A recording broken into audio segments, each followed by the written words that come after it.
man maa mujj daan kaw si Issa Demba Diop jour combat Ama Baldé fëgg la waaw jóge fa maa daan réparé maa daan volcan non comment dirais volcan maa koy daan si kattanu yàlla loolu mu mënta ne loolu mënta ne waaw da ngaa tiit Issa nii daal wax ji jëru muy bëri baara xam nga loo bëgg xam wallaahi taala baara xam nga loo bëgg xam mooy samedi 31 voilà mars loolu moom important soo jëm ak volcan mii balaay takk volcan muy man waxuma sax problème volcan du volcan kese laay waxal maanaam poule bi ma bokk waaw poule bi man entraîné ma pour benn combat ah bon dama entraîné pour jël ko si kattanu yàlla dama koy jël amul ma dem te ñëw ñii nii taxuñu maa jóg parce que dafa am loo xam ne dama koo gëm waaw baara defa ndaaj yow limousine taxulaa jóg mag sa oto taxulaa jóg ñooñu waxaguma si ñoom dara li ma leen wax daal ñoom ñaar na lijjanti seen bopp ba pare man nan ma bàyyi ma lijjanti kii mais dama ni lii ni ma dugg waaw bakken bi des moo gën mais ay defet moom xalaatuma ko si te dootu am insha allah vol waaw ñun dañuy ñaan yàlla may ñu ndam waaw dañuy ñaan yàlla may ñu ndam jërëjëf ñu ngi sant Baye Fall yëpp di leen woo nag parce que seen mbokkum Baye Fall mooy bëre di sant waa kër sëñ Mor Dia waa Njar yëpp maa leen di sant di sant Père Mansour Fall di sant suma présidente fan si galam Ngóone ak sama gars yi ma àndal ñoom sama waa écurie sama entraîneur di sant Khadim Ndiaye jërëjëf sama coach merci beaucoup baara yow koy woo waaw maa ngi woo supporter yëpp rek ndax Colobane daa am lu ñu préparé samedi le 31 di wax ne waa Colobane ñëpp maa ngi leen woo amul kuy des ne ñëpp ñëw mobilisé wu ñëw taxaw derrière Bara Ndiaye di woo waa ñaari tali waa Grand Dakar waa HLM xam nga dugg nag marché Colobane bi ñëpp daal di woo waa Kër Ma Diagne Taïba Ndiaye Taïba Mbaye Kër Malle Mbayeen Kër Ma Mbaye waa Pambal xam nga ñëpp maa ngi leen woo quoi ñoo xam ne waa Thiès tamit jërëjëf Bara combat bi ñu ngi préparé merci Bara incha allahu taala merci Bara pour rater Thiès baay borom merci Thiès baay borom Thiès Thiès baay borom Thiès baay borom bala nga xam ne yaay borom waaw jërëjëf 31 barke Seydina boo xamul volcan la leen am nga ay voilà merci tegal ma fii joxal ma malal si lamb ba tay Bara joxal malal su bis ba na nga say mbokk li ma la ñaan rek ngir yàlla yonent bi ko li ma la su soufflé rek bul yoon nga ko li ma la billahi wallahi taala mo ne la man la lu ma mënti def ba daan man la ko def waa jërëjëf lu ma mënti def ba daan la ñoom mag xam nga ay taxawal ak ku taxaw yow loolu bu ko lijjël joxal ma bu may def ba daan la dinaa ko def waa joxal ma teel voilà joxal ma da nga di gune rek joxal ma sa grand voilà merci beaucoup merci beaucoup ci diggante ki nga xam ne mooy Birahim Junior bu Grand Médine ak Ngisali bu Tigre ñooy daje ci poule C bi poule C bi ba léegi Mopol bu Doussouba Fori Doussouba ak 50 Cent bu kay baax ñoo ci daje poule B bi Tafa le vrai ak Lay Coppet ñoo ci daje Mbeex Ndoy ak César Ba ñoo ci daje ci poule A bi Automax ak Limousine ñoo ci daje Volcan ak Bara Ndiaye ci poule A bi ba léegi ñoo ci daje Mbaye très complet parce que avant muy def championnat bi dafa dem au niveau du CNG au niveau du CNG attaque donc dafa dem au niveau du CNG pour ñoom ñu defal ko benn règlement boo xam ni c'est spécialement pour tournoi bi donc moom mooy ku daan ñaata lay am ci point ku nu daan et cetera non tout est au point donc xam nga d'habitude da ngay gis nit di def ay championnat te du jaar CNG mais bi Tafa au départ dafa dem ci biir CNG ñoom ñi nga xam ñoom noo yore làmb ji ñoom defal ko kayit bii nga xam ni vraiment c'est un document très complet donc lépp a ngi ci biir donc pour mu bañ am benn tolof tolof est-ce que li ma lay laaj mbër mu ne am nga ko léegi nag suñu jógee fii tey jii comme c'est la première fois nu dajee pour que donc dañ koy multiplier pour jox ko ki nga xam ne moom moo ñuy diriger ñun suñu ay combat muy Cheikh Ndiaye non pour mu multiplier ko autant d'exemplaires pour mën ko jox ñoom ñëpp seen manager waaw surtout ak presse bi waaw surtout ak presse bi de ce fait du am benn point boo xam ni yor naan xaw ma ko woon wala demee noonu lépp loolu donc Tafa Gueye leeral na ko au départ dem na au niveau du CNG fa nga xam ne ñoom noo yoree làmb ji ñoom noo yoree li nga xam ni règlement yi et tout moom ak président Khalifa Sow ñoom ñu def seen ay travaux yu bare ba génne lii c'est une dizaine de pages non amul benn erreur amul benn loo xam ne rek dañ ko see fàtte daal donc suñu jógee fi tey yéen ñëpp dina leen ko remettre merci Mbaye Fall ci leeral boobu am na solo kon règlement baa ngoogu bu kenn ñëw ëllëg naan xaw ma woon lii mbala def la gars yi maa ngi leen di jox tamit rendez-vous ci wàllu làmb le 4 avril diggante Tonnerre la ak Sa Thiès le 8 avril Lac de Guiers 2 ak Eumeu Sène boobu ak Lac de Guiers 2 Eumeu Sène ak Gaston Production yooyu le 9 avril diggante Les 2 ak Boy Niang boobu ñu ci ànd ak sunu sponsor officiel di Samsung kon mbokku téléspectateurs yi yaakaar naa ne liggéey bi ñu ngi ciy avancé ñëw nag ci cappaandaw gi cappaandaw gi comme ni ma leen ko waxee woon dañuy jël micro bi fële ki nga xam ne mooy sunu ay jigéen Sofietou Ñing Sofietou ana micro bi voilà téye ko ak ki nga xam ne mooy Roxee Thiam ñoom laay bàyyi ñoom ñooy poser question mbër yi nga xam ne ñooy bëre tête d'affiche bi diggante Malal Ndiaye ak ki nga xam ne mooy Cheikhou Diène di leen fàttali ne ñi ngi ci ànd ak Salama Assurance ki ko fi toogal di Mohamed Diop Mohamed laatu ñuy dem ci mbër yi ñu bàyyi la nga nuyu ak wax Salama lan la indil Tiger Production ak taxawaayu Salama ci làmb Salama Assurance. waaw jërëjëf Alaaji Ngagne ñu ngi leen di nuyu di leen remercier ci invitation bi ngeen ñu invité ci plateau bi. merci beaucoup. di remercier ci turu Salama Assurance ak ñi ko jiite. jataay bi teew yëpp. di remercier tam Tiger Production. duma continuer te félicité wu ma Malal Ndiaye mi nga xam ne moo war représenter Sénégal ci Jeux olympiques yi juillet 2012 en juillet 2012 di ko ñaanal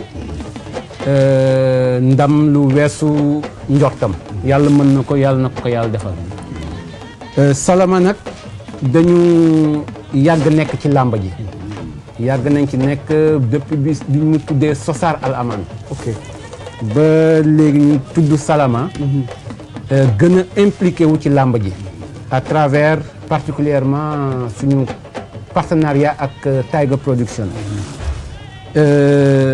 lu tax ñu dugg ci ñu gën ci dugg ni jàppale jeunes yi ndaxte gis nañu ne jeunes yu bari ñu ngi yëngu ci làmb ji ñu dugg si pour jàppale jeunes yi waaye it pour que ñu gën a xam luy Salama Assurance ak lan la ñuy def ku ne assurance moom yaakaar naa ne ñëpp xam nañ ko xanaa kañ di ñaax nit ñi pour ñu gën a jëfandikoo produit assurance yi ndaxte sànq dama dégg sax si mbër yi yaakaar naa Mbeex Ndooy la ba muy wax mu ne daan na ko tudd assuré waaw ñàkkul ne dafa assuré wul moo tax nga daan ko waaw bu assuré woon yaakaar naa ne pour daan ko day jafe lool donc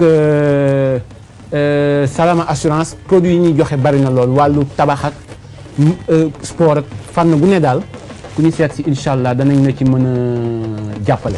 dafa am question boo xam ne bii dinaa la ko laaj. mbër yëpp am assurance. mbër buy bëree CNG assuré na la. waaye CNG permettre na la. à part assurance ba mu lay assuré yow mbër ngi dem assuré ci sa bopp. mbër mi bu bëggee assuré boppam fu muy jaar. yàlla dimbali nañu ci kattanam. ñu am ay agence yu bari macha allah à travers le Sénégal li ko dalee Dakar ba Tambacounda jaaree Mbour ba Kaolack Thiès Ndar Ziguinchor foo ci dem rek sant nañu suñu borom mi nga xam ne ci kattanam am nañ fa implantation lu mu tuuti am nañu ku ñu représenté. donc ku mu ci mënti doon muy mbër ba ak manager am wala même écurie ba. suñu approché woo suñu agence wala bureau yooyu wala représentant yooyu danañ leen mën a taxawu ci anam yu mu gën a rafetee waaw ci anam yu mu gën a rafetee ok te am naa yaakaar ne kenn du ci am daal lu ko ci naqari waaw jërëjëf mbokku téléspectateurs yi loolu dafa am solo Mbaye waaw. foofu sax moo naa la yokkal tuuti Tafa Gueye foofu la assuré wu. Tafa Gueye tey li mu def yëpp si làmb ba dem ba bëreetul. non il a été vraiment très intelligent très inspiré.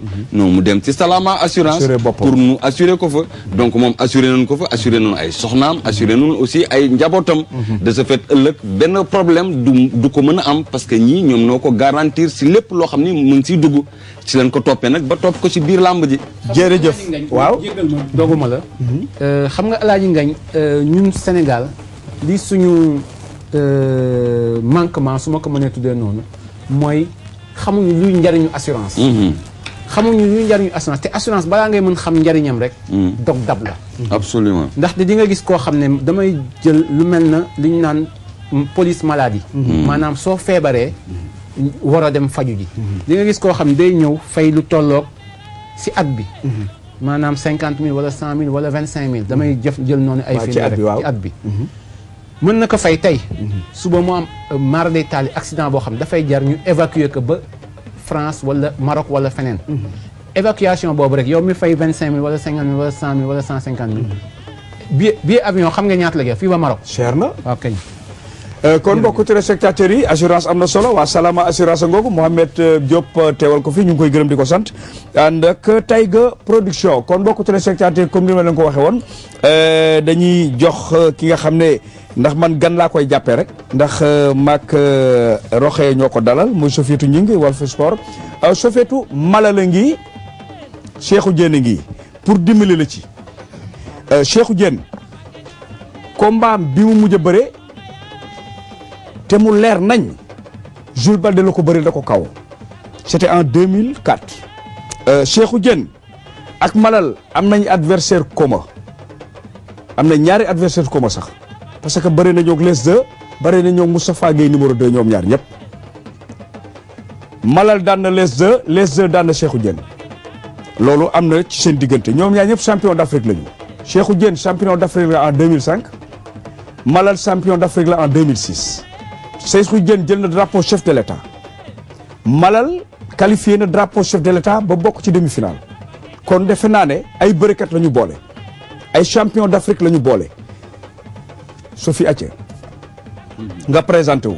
waaw man la Safietou Gningue Niang Walf Sport mais man balaa may commencer sama question ci par Malal wala Cheikhou Diène ci Mbaye Fall laa ko njëkk a commencer moom mi fi toogal Taïga production parce que boobu ba léegi ñu ngi wax nañ li ñu defal mbëri wax nañ kii sponsoring wax nañ lépp mais ñun ba léegi xamaguñu ñaata million ngeen dugal ci tournoi bi. Mbaye.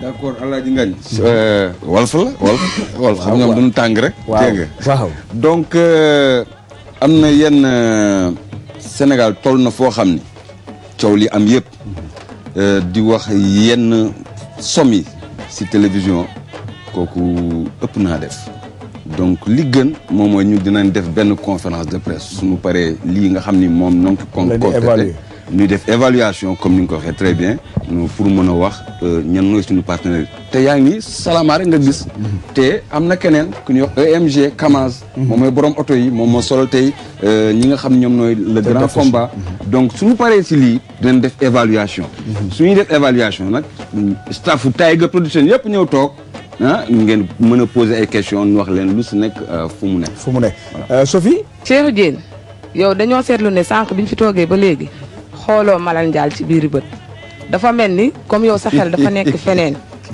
est-ce que du da nga ko ragal wala. Mbaye.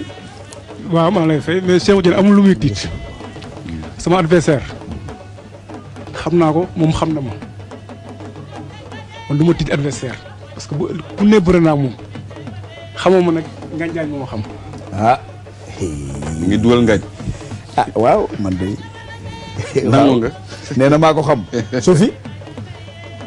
man daal loolu satisfaire ma xaw ma nag lan la siy tontu mais loolu moom parce que man nee na man xaw ma ko léegi moom na kii na articuler moom lu mu bëgg a wax foofu. lan la bëgg a wax foofu nee na nga leeral nag te nga téye micro bi bu baax ñu dégg la. Cheikhou nee na loo bëgg a wax foofu. li ma bëgg a wax daal maak Malal la le 31 daal. lépp dina leer. waaw incha allah Malal balaa ñuy poser suñu question dañ lay féliciter ci yow ndam yi nga jógee. gis nañ ne yow dem nga qualifié aux Jeux ñibbisiwaat est-ce que yow physiquement taxaw nga pour affronter kii Cheikhou Diène. micro bi bu baax micro bi voilà. Cheikhou Diène moo yàggal combat bi sax d'ailleurs. parce que combat xam fu mu doon jeexee. ci jour bi ñu doon njëkk tëgg tournoi bi pour man keroog dina participer ñi jeexal foofu combat bi mais Cheikhou Diène moom du moom ay téye kuy préparer ay Jeux olympiques du Cheikhou Diène moom ay téye. mais nee nañ ci lutte simple nga mënee de. non nee naa la branche yëpp Malal daf ciy dem à tout moment ba mu jeex. kii lutte simple laa koy daal. te wuyu ma te lutte simple boobu ngay wax noonu. rëbb naa ko ci plusieurs fois mu daw gis ma ko fenn yoon ba jusqu'à présent ba noonu mu bàyyi mais cette fois-ci ñoom seen yi tey daje na. on verra. merci. voilà jërëjëf gars yi defe naa ne affaire baa ngi bëgg a jàpp affaire parce que dañu boole ñaari bërekat ay bërekatu bëre simple nekk ci bëre dóor bi di ay champion d'Afrique Rokhaya sunu lamb Rokhaya Thiam ànd ak Baye Gora Ndiaye. voilà. ñi nuyu ñëpp assistance bi yëpp di rafetlu aussi invitation bi. damay commencer aussi par Mbaye Fall. parce que sànq dégg naa ko si biir discours am muy jéem a indi ay explications si les mercredis du Taïga. est-ce que mën nga si ñëwaat nga wax carrément lan moo leen bloqué woon. ay moyens moo leen téye woon wala parce que lu nga wax noonu man je suis pas trop convaincu si ay problème mu ay sécurité. ndaxte soo defee sa dispositif am sa programme def naa boo laajee police daañu la indil ay éléments. lan moo leen bloqué woon si taay mercredi Taïga ak ren di fan ngeen si toll ba pare balaa may ñëw si mbëri. jërëjëf Rokhaya di nuyu journal bi ko fi yónnee kako moom di sama xarit donc di rafetlu trop sa question bi di wax ni effectivement ñun depuis daaw créé woon nañu lu ñuy wax les mercredis du Taïga donc gis nañu que soo defee évaluation samedi yi nekk ci saison bi ak dimanche yi nekk saison bi donc dafay tuuti pour nu mën a contenir mbër yi nga xam ni dañoo am licence bugg bëre ñu daal di créer benn li ñuy wax les mercredis de Taïga mais bi ñu ko créé préfet bi fi nekkoon xam ba tey sax defe naa moo fi nekk daal di génne benn këyit 19 heures naan que ay léegi làmb ji 19 heures la war a tas non mu nekk loo xam ni tey damay profité fii tey c'est sa plateau ngañ pour wax ko mu nekk lu ma metti mu mel ni que tey àddina dafa am ñoo xam ne dañuy war a wax ni non bis bi 7 heures du matin lay commencé non 19 heures dafa war a jeex ñëpp dem tëddi non tey nga comparé tey ay Dakar ak ay États-Unis ay New York nga comparé tey ay Dakar ak ay Bruxelles nga gis ni nit ñaa ngi liggéey guddi di liggéey bëccëg mais yow ñu naan la ay 19 heures da ngeen war a arrêté non loolu moom mooy joxuñu benn respect mais làmb ji parce que déjà jour yi doyul suñu demee bay ñun di génn ay mercredi pour ëllëg renforcer samedi ak dimanche yi. am ay semi nocturne. waaw nga mën a def ay semi nocturne ñi bëgg nekk guddi nekk si guddi ñi bëgg nekk si bëccëg nekk si bëccëg mais taxaw di wax ay 19 heures la lamb di arrêté non loolu mooy erreur monumentale. benn erreur monumentale benn. c'est bon. voilà ñu ñaar ma renforcer ñaar. da ngay bëgg tëgg benn lamb nga ni tey da ngay jël Malal Ndiaye bi ak Cheikhou Diène nga dugal leen hélicoptère. mais nu naan la ay hélicoptère bi wóorul et cetera ngay gis tey ay yeneen dëkk ay États-Unis ay France ngay gis ni tey ay athlètes yi dañuy ñëwee ay hélicoptère si biir arène bi xanaa àddina du dox. mais ñun dañu war a évoluer nekkatuñu ay 1960. ah jërëjëf le monde évolue. merci Mbaye quand même. merci Mbaye Rokhaya voilà acca sa ñaari gars yi. beneen question bi mi ngi jëm si Malal Ndiaye. Malal waaw.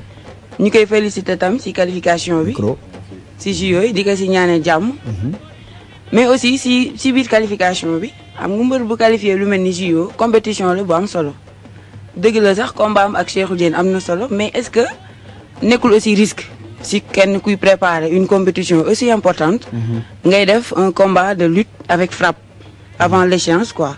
acca Malal. non loolu bu ñu seet du risque ci man. parce que man nee naa man maa opté doon lutteur doon mbër kon lépp loo xam ne fekk na ma ci rek dama ko war a mun a dékku daal. ma leeral question bi. muy. dafa bëgg a wax ne. kuy dem lu toll ni Jeux olympiques. nga jël combat d'or. est-ce que blessure mën loo ci fekk loolu la bëgg leeral. jël nañ motukaay yëpp. du Cheikhou Diène nee naa moom moo may empêché pour ma war a mun a dem ci Jeux yi. mënu la. mënu ma empêché mënu ma téye loolu leer na ko moom bu man su ma dee nelaw.